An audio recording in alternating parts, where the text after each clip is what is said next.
Hello, friends, and welcome to another podcast, Nourishing Time with Salima, an evolving space dedicated to self inquiry, prompts, and practices to be well, mean well, and live well in the age of technology.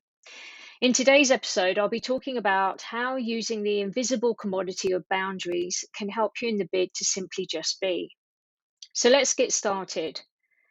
In today's post and podcast, I've also included some prompts and a meditation to strengthen your presence.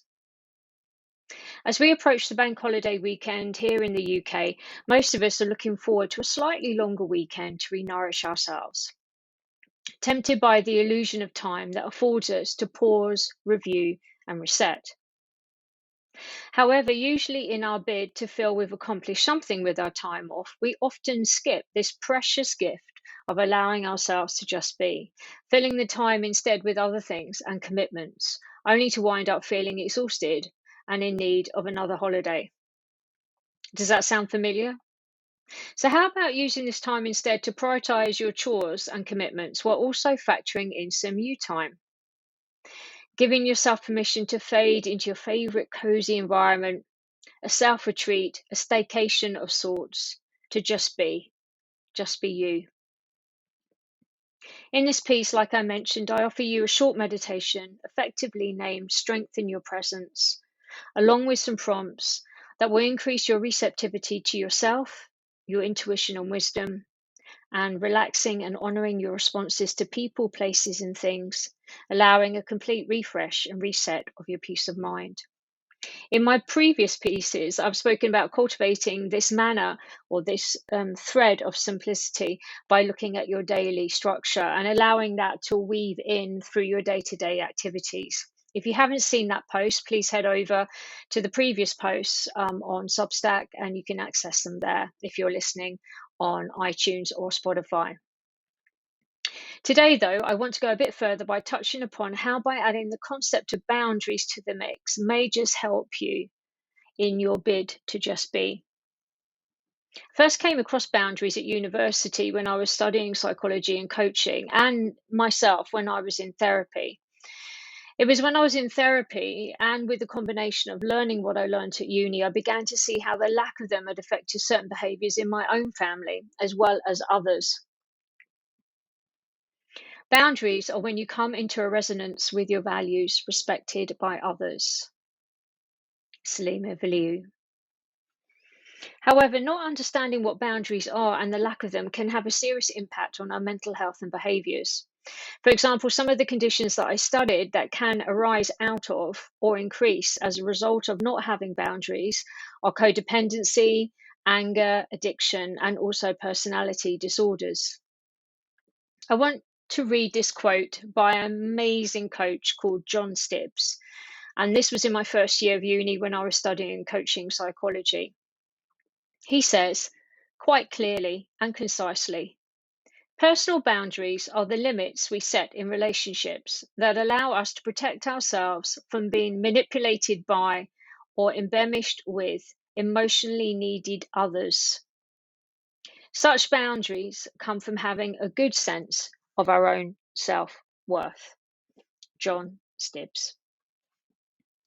Part of learning the invisibility of applying such boundaries often lies in how we talk about ourselves, the environments, and the people we find ourselves with or in. By being honest in our communication with ourselves and others, in establishing and maintaining our values and boundaries will help us improve our overall sense of stability. In the process, encouraging a more harmonious and non judgmental atmosphere. So, I want us to do a short meditation together. Then we will do the prompts afterwards. Firstly, I'd like you to go grab a notebook or a journal to hand so you can write down any thoughts or insights after we've done this practice. And this meditation with the prompts will help you strengthen your presence to increase receptivity to yourself, your intuition, your inner guide, and your wisdom. So once you have your notebook to hand and a pencil or a pen, let's take a comfortable seat. So you can sit on a chair, but just make sure that your back is upright and your seat is grounded in the chair and your feet are on the floor. Otherwise, you can just take a simple cross-legged seated position. Sit off something if you have a bit of a touchy back, so have a bit of height so that your hips are higher than your knees, so you don't put any strain on your knees. And you can also just roll a towel under your knees if your knees are sort of towards the floor, and just take any discomfort away. We're not going to be here long, just a few minutes. So take that comfortable seat now. Move around until you can feel really established in that seat. Adjust, take any last minute adjustments to clothing, hair. I always used to say that in my classes when I taught meditation. And then just allow yourself to settle in. Feeling grounded through your seat, whatever seat you've taken, tall spine, and relax front. So keeping the spine nice and tall, chin towards the back of the skull, so you feel like your head and your spine are in the right position. You can either close your eyes and look towards the bridge of your nose, or you might want to look about a foot along the floor in front of you and have your eyes slightly open. It doesn't have to be perfect. And then decide how you want to support yourself today. Maybe that's placing the hands on the belly and pausing to take 3 deep breaths into the core of your being for strengthening. Or maybe taking the hand position of your choice, a mudra, if you're more familiar with those. A good one to take is the right hand under the left with the thumb tips touching for emotional balance. Once you've decided and you're in your position with the eyes opened or closed, start to bring to mind what you would like to let go of, and what you would like to invite in, and what you can offer in the process. Now, let's take a full nourishing breath in through the nose and exhale out everything through the mouth. And then just let the lips come together softly, settling in and keeping it simple to start. So start to become aware of your breath without trying to regulate it, but by simply letting it come and go in and out of the body. Then bring to mind who or what you would like to offer up any benefits that you may receive from this short practice up to. And it's okay if you're just offering it up to yourself, perfectly fine. We are really practicing the witnessing of thoughts and feelings and coming into an acceptance and a resonance of that truth. So coming into that quiet space, that resonance with your values, requires deep listening within, which can help us unfold and review what matters to us the most in the present, fortifying our own self-worth in the process.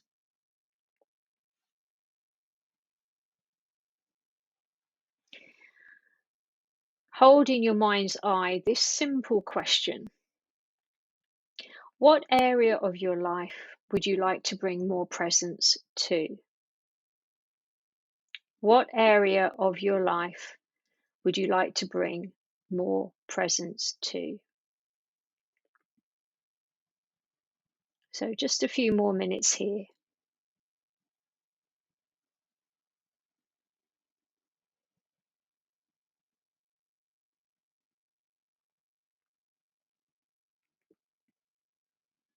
Scanning the body, noticing maybe where you're still holding on in your shoulders or your hips, or maybe you're still holding your breath.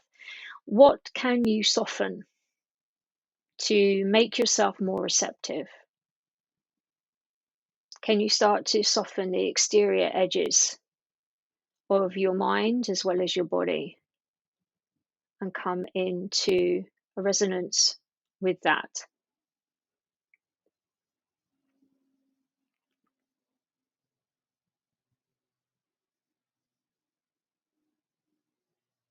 Letting and watching the thoughts come and go,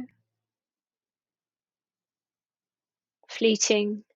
Some may be fleeting, others may be wanting to return again and again. And maybe you might have the presence of a stubborn thought pattern, and that's okay. Again, just witnessing that and letting it go.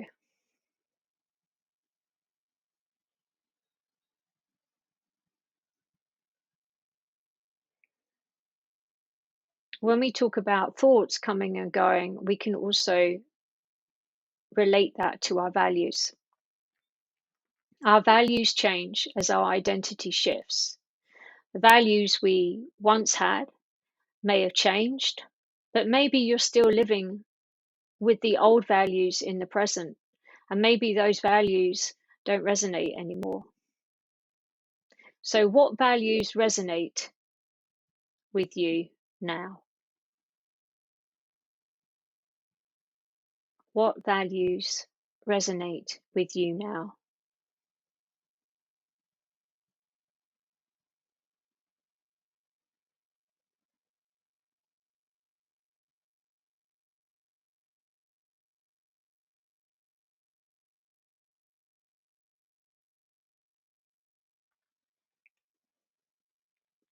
Sitting with ourselves can sometimes be uncomfortable if you're not used to that.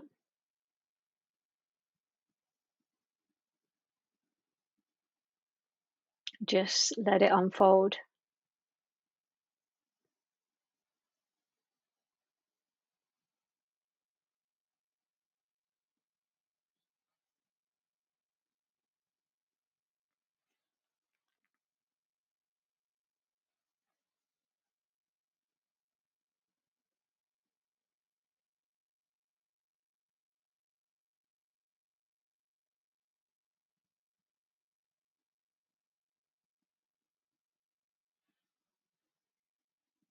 Now, you can either stay in the meditation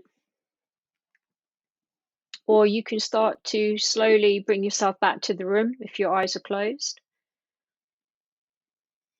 You can stay in your quiet space.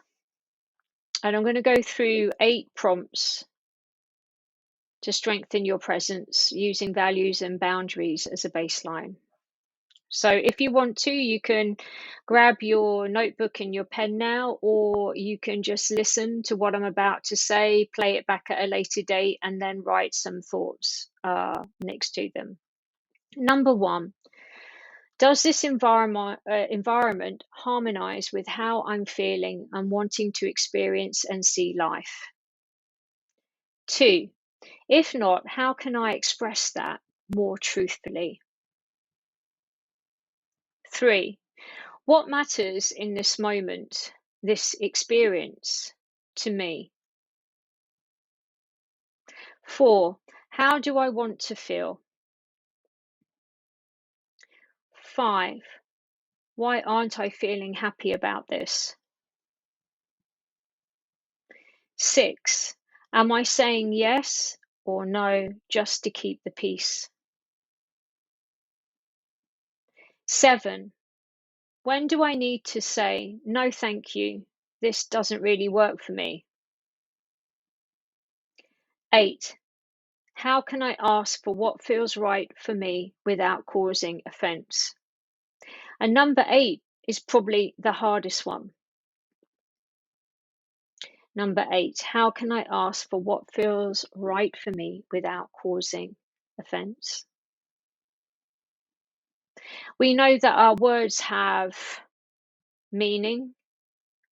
We know that our words carry energy, that our words carry intention. Our words are invisible as such, but the energy they generate has the potential to change your experience. So, as you go through the next week, or maybe this weekend, as we've spoken about, just see if you can pay a little bit more attention and notice how you're speaking about yourself, your environment, others, and see if you can sit with yourself maybe a little bit longer and see what arises for you, what truth arises for you. What can you bring more presence to that will allow you to really connect and relate to your truth? So I hope you found this post and podcast interesting and helpful. Interested to hear your comments over on the Substack post if you're on the podcast. But until next time, thank you for reading, sharing, listening, and commenting. Until next time, remember to mean well, live well, and be well. Until next time, my friends.